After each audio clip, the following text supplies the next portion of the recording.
Hello ladies and gentlemen, I am Kane Sims and this is Roger. Roger is the spot that moved in on the tip of my nose yesterday and he'll be taking residence on the tip of my nose for the rest of this video, which is all about the real reasons why voice first devices, voice assistants will be so important for brands. Your brand or company or business, wherever you work, whatever brand you have, voice will be absolutely imperative. And now is the time really to start thinking about your voice strategy and starting to dabble a little bit on those voice platforms. And I'm going to convince you why throughout the course of this video. Now, there are a few stats out there that are drawn upon and called upon in all of the articles that you'll read that try and convince you of the imperative to adopt a voice strategy or try and raise the awareness of the voice space in general.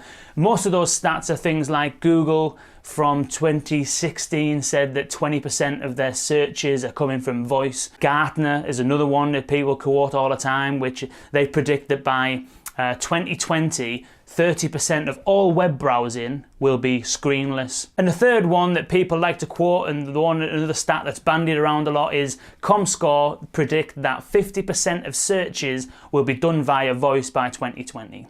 Amazon have sold a multitude of Echo devices over the Christmas period and continue to do so in 2018.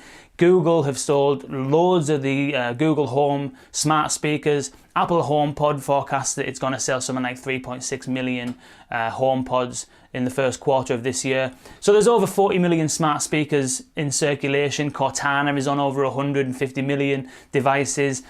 Google Assistant is on over 400 million devices. Siri is on millions and millions of devices. Yada, yada, yada, yada.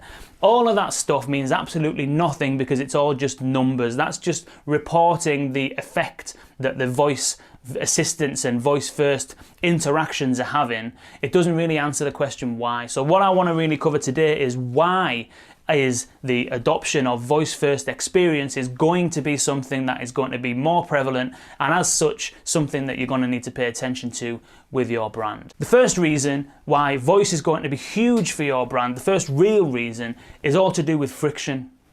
And I want to talk specifically about platform friction. Now, I don't know if that's even a real thing or not. If it's not, you heard it here first. I'm going to coin that phrase, platform friction. Now, platform friction is the inherent friction that comes with a platform or with a medium. So for example, designers, UX designers, what their real concern is minimizing friction throughout any experience that they create. So if you've got a website, you want to make sure that people can get through that website without any real trouble or bother. You want to minimize the friction, minimize the obstacles, minimize the blockages that people will find to create a smooth, well-rounded experience. Now, with a website, what you've got there is you've got inherent friction built into the platforms or mediums that these websites are on. So smartphones, for example, a website on a smartphone or an app or even a website on a desktop, it's got friction built into the phone, friction built into your laptop, friction built into the desktop. And the reason for that is that it doesn't matter how good your website is, how friction-free your website is, if I'm going to get there, I still need to take my phone, I still need to unlock my phone, I still need to find a web browser, I still need to type in a search, which for people with big fingers and whatnot, it's a nightmare.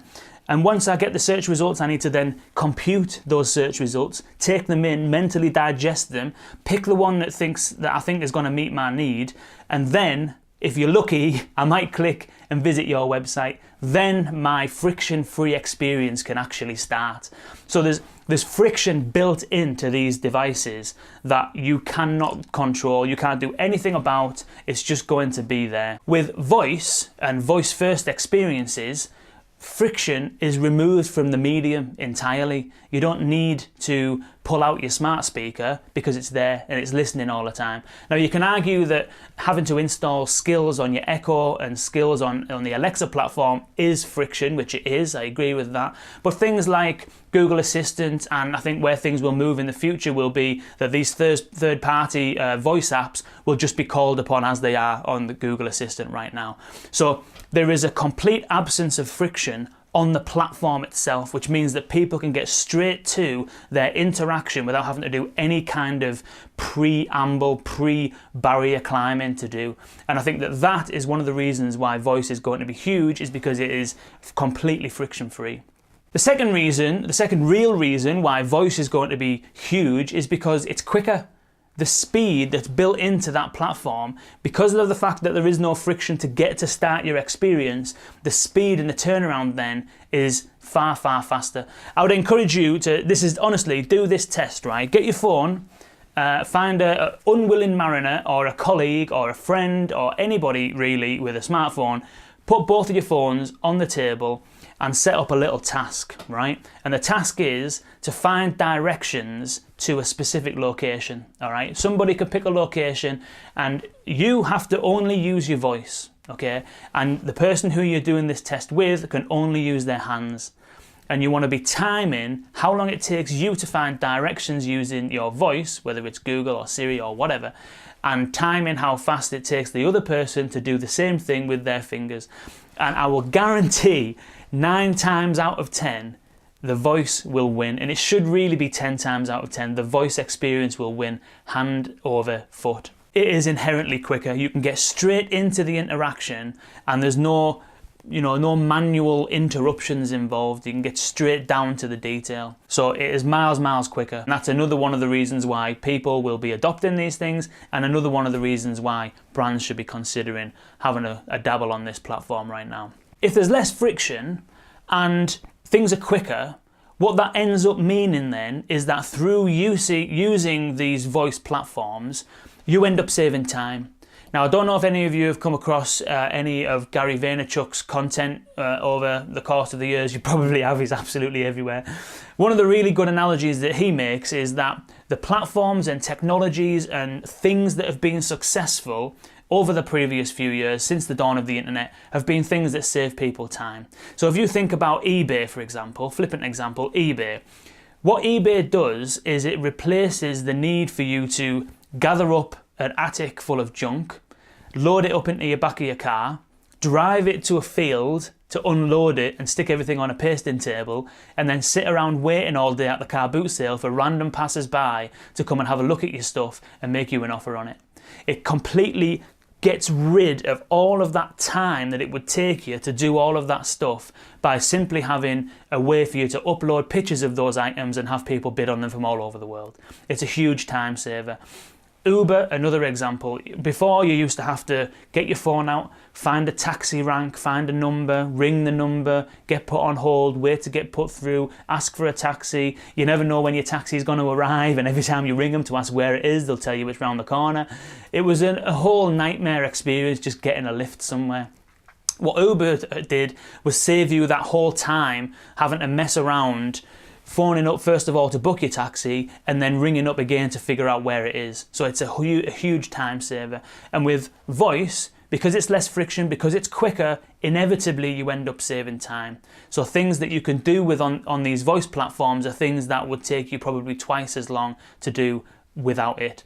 Now, you might think that, okay, well, if I book a calendar invite, or I schedule a reminder, or I set a timer, I mean, it's not going to save you like a whole barrel full of time. You're not going to have, 3 hours at the end of your day free completely because you've saved a whole bunch of time by using a voice experience throughout the day. It doesn't work like that, obviously.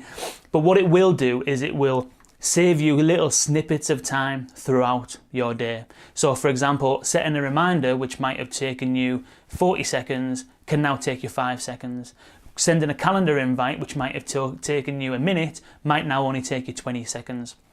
So it's all of these small little chunks of time that voice-enabled platforms allow you to save. So the accumulation of that, the accumulation of all of these small little time savings means that over time, the fourth thing, which will be huge, and one of the reasons why voice will be huge, is that because of this time saving, you end up being more productive. And that's the fourth reason why voice is going to be huge, is because it has the potential to make you more productive. So Brian Romilly, what he suggests in one of the podcasts, I'll find the episode and I'll try and link to it underneath here. What he suggests is that technology and humans in general are tool builders, right? We build tools that allow us to accomplish our goals. Now, over time, we've always built tools. You know, we had axes to chop wood. We then invented things that will help us light our fires.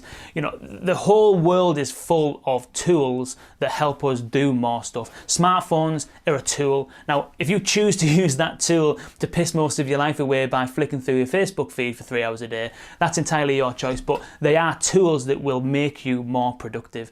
And that's exactly what voice platforms will do if they're used right, and if you implement an experience on there that will allow people to do this stuff, is it will make you more productive. Now, the real flippant example and the really basic example on a real basic level is being able to set a timer while you're putting something in the oven, right?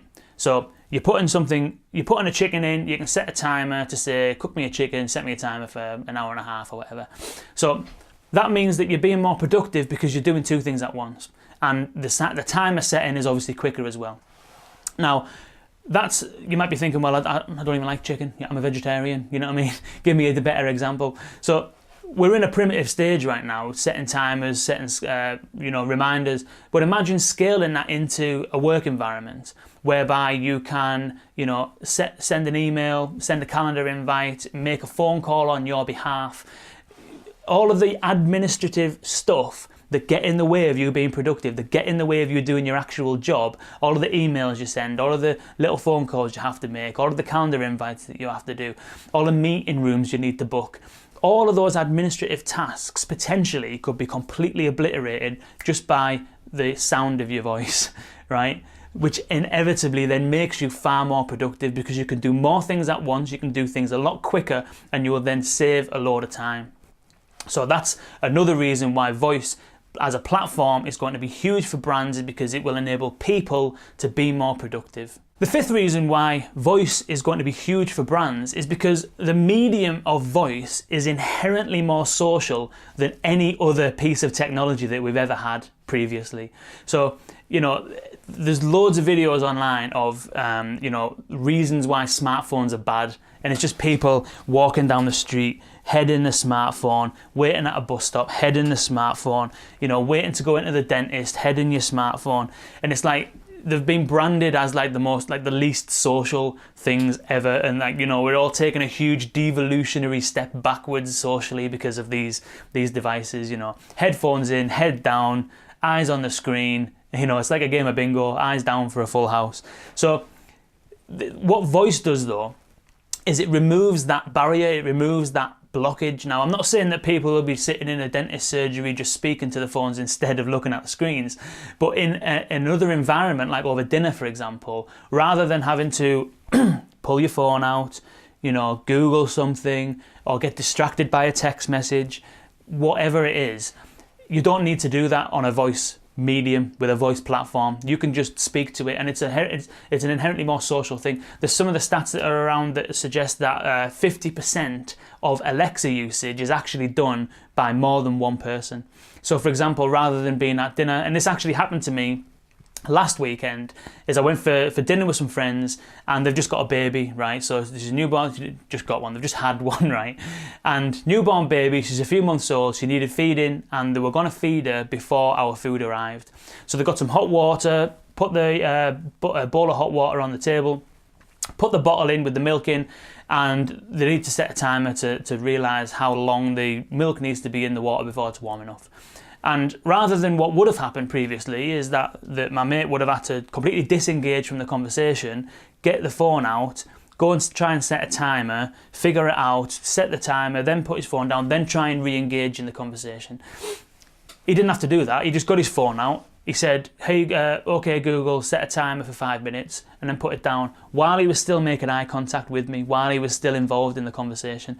So voice is inherently more social because it will allow you to carry on being social while you're doing some other little minor things, and it will also provide an environment where everybody can join in on that experience. And some of the stories about people at dinner time asking Alexa for random things, one person will ask Alexa for one thing, and it might not, they might need some clarification, or they might give them another idea for something else, and then another person will then ask Alexa, and it's a far more social thing than any other medium. You know, you very rarely see people crowding around the phone. It's far easier to just speak at something, and it's a far more social experience. So that's another reason why voice will be huge for brands, is because it's far more social, and you know, we're social creatures, and I think that's another use case for voice, and another reason why it's going to be huge. And the final reason why voice is going to be huge for brands is the sheer potential of users that there are to use these voice first devices, voice smart speakers, virtual assistants, whatever you want to call them. The potential usage is absolutely massive because they are far more accessible than any other form of technology that we've had before. So if you are blind, for example, fair enough, Apple has fairly decent accessibility features built into their hardware. I'm sure other platforms have decent accessibility features in there as well. But with voice, you don't even need to activate the accessibility features because you can just speak. It's the most native and natural thing that most people do. I mean, you hear voices when you're in the womb. They reckon that babies can hear voices when they're in the womb. So you're accustomed and attuned to hearing language and hearing voices from before you're even born, which is unbelievable. Now, fair enough, there will be people who will have accessibility needs on these platforms. If you're deaf, for example, then a pure audio-based platform isn't going to do you much good. But broadly speaking, they are far more accessible than any other form of technology. So broadly speaking, there are far more users who will potentially be using this medium than ever before. And smart speakers are already selling quicker than smartphones. And they reckon that there's something like one smartphone for every person on the planet or something like that. So for smart speakers, the potential is absolutely huge.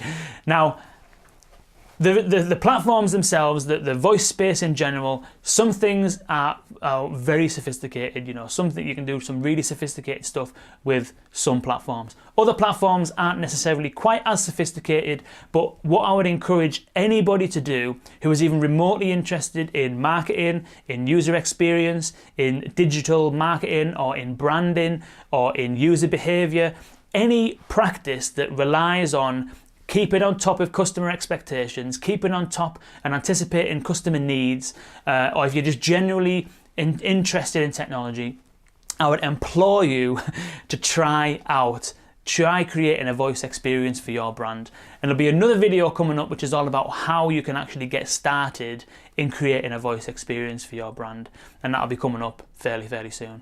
So, you know, if you've enjoyed this, subscribe to the YouTube channel. There is also a VUX World podcast, which this might even make it onto, I don't know yet. VUX.world. Subscribe to the podcast. It's full of tips and tricks and insights and guidance in creating voice user experiences and voice development and stuff like that. Subscribe to this YouTube channel. There'll be more videos like this trying to encourage people to get involved in voice and showing you how you can go about doing it.